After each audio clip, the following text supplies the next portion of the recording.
Okay Telugu view పాయింట్కి తిరిగి స్వాగతం. ఈరోజు చరిత్రలో నిలిచిపోయే రోజు. 77 సంవత్సరాల స్వాతంత్రానంతరం మహిళలు స్వాతంత్ర దినోత్సవం జరుపుకునే రోజు. ఇంత ఇంతగా మహిళలకి ప్రయోజనకారిగా ఇంకా ఏది కూడా ఉండదు.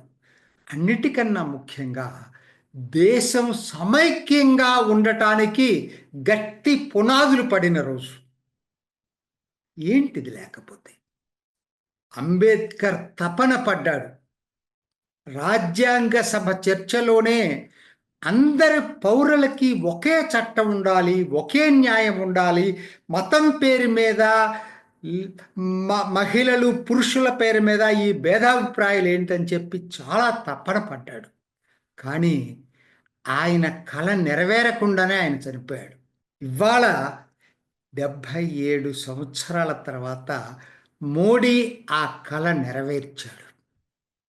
ఎందుకు చెప్తున్నానంటే దేవభూమి ఉత్తరాఖండ్ అమలు చేసిన మార్గదర్శకం మాత్రం భారత ప్రధాని మోడీదే.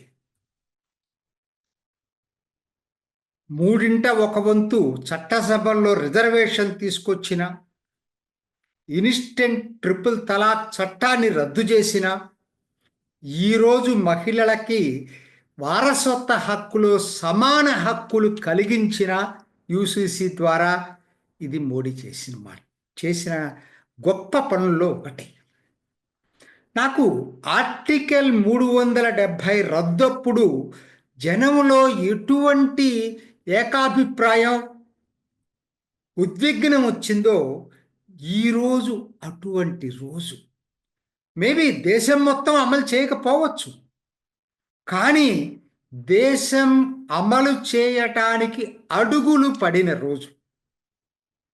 జనవరి 27, 2025 చరిత్రలో సువర్ణాక్షరాలతో లిఖించాల్సినటువంటి రోజు. ఎందుకు ఈ భేదాభిప్రాయాలు? అసలు ఇది ఉత్తరాఖండ్ ఎప్పుడు మొదలైంది? దీన్ని చూస్తే ఉత్తరాఖండ్ 2022లో వాగ్దానం చేయటం, తర్వాత 2022 మే 27న జస్టిస్ రంజని ప్రకాష్ దేశాయ్ పేరు మీదుగా 5 సభ్యులతో కమిటీని వేయటం, దాదాపు 1.5 సంవత్సరాలు ఎంత విస్తృత చర్చలు, 2.3 లక్షల మంది నుంచి అభిప్రాయ సేకరణ చేశారు. అద్భుతమైన ప్రక్రియ. 740 పేజీల పైగా నివేదిక. ఇది ఫిబ్రవరి 2, 2024లో ఆవిడ నివేదిక సమర్థిస్తే 4వ తారీఖున ఆమోదం పొందటం, 7వ తారీఖున అసెంబ్లీలో ఆమోదం పొందటం, అదే ఫిబ్రవరి 28న లెఫ్టినెంట్ గవర్నర్ ఆమోదించటం, 2024 మార్చి 11న రాష్ట్రపతి ద్రౌపది ముర్ము కూడా ఆమోదించడం జరిగింది. దానితోటి చట్టం జరిగింది.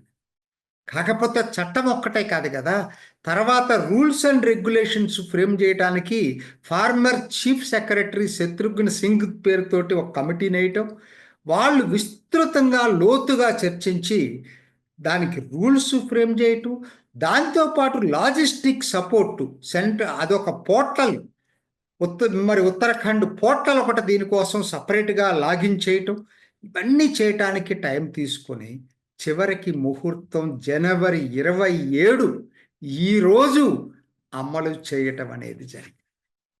ఏముంది అసలు దీంట్లో? ఎందుకు ఇంత చరిత్రాత్మక దినంగా చెప్పాల్సి వస్తుంది?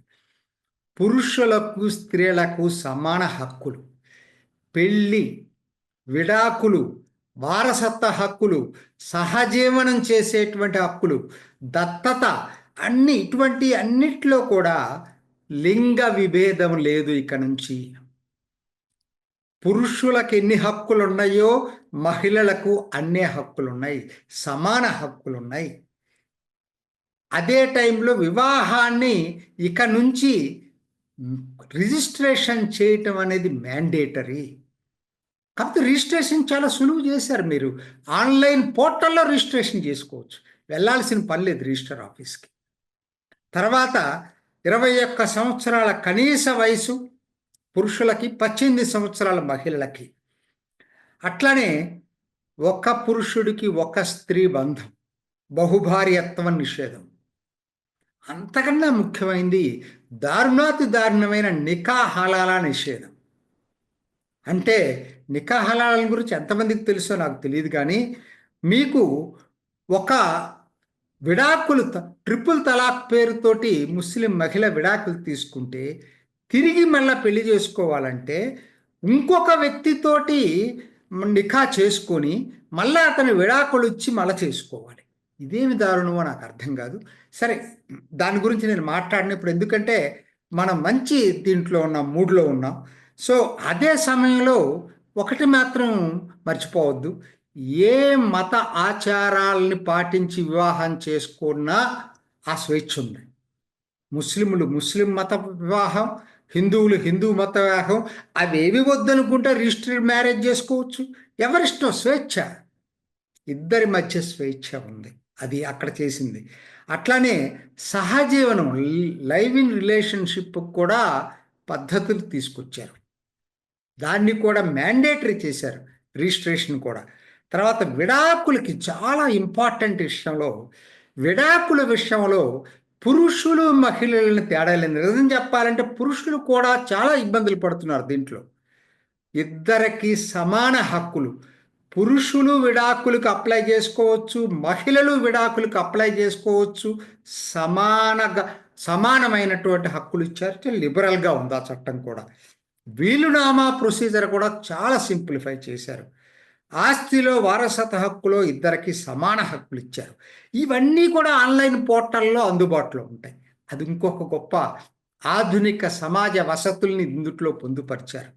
ఒక్క మాటలో చెప్పాలంటే లింగభేదం లేని, మతభేదం లేని ఒకే న్యాయాన్ని అమలు చేసిన చట్టాన్ని 77 సంవత్సరాల తర్వాత ఒక రాష్ట్రం ముందుకొచ్చి మేము అమలు చేస్తామని ధైర్యంగా అమలు చేసినటువంటి చరిత్రాత్మక రోజు జనవరి 27, 2025. దేవభూమి ఉత్తరాఖండ్ దేశానికే ఆదర్శంగా నిలిచింది. పుష్కరధామి ముఖ్యమంత్రి నిజంగా దేశం మొత్తం అభినందించదగ్గ ముఖ్యమంత్రిగా నిలిచాడు.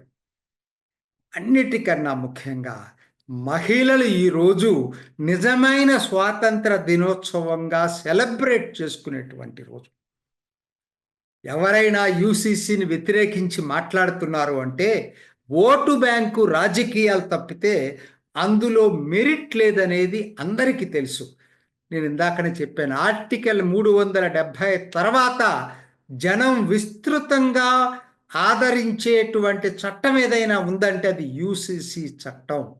ఇది ఏదైతే ఇవాళ పైలట్ ప్రాజెక్టుగా ఉత్తరాఖండ్లో అమలైందో అతి త్వరలో దేశం మొత్తం కూడా అమలవుతుందని ఆశిద్దాం. మహిళలకి సమాన అవకాశాలు దొరుకుతాయని ఆశిద్దాం. ఇది అందుకనే ఈ రోజుని అందరం కూడా సెలబ్రేట్ చేసుకున్నాం. ఇది ఈనాటి ఓకే తెలుగు వ్యూ పాయింట్.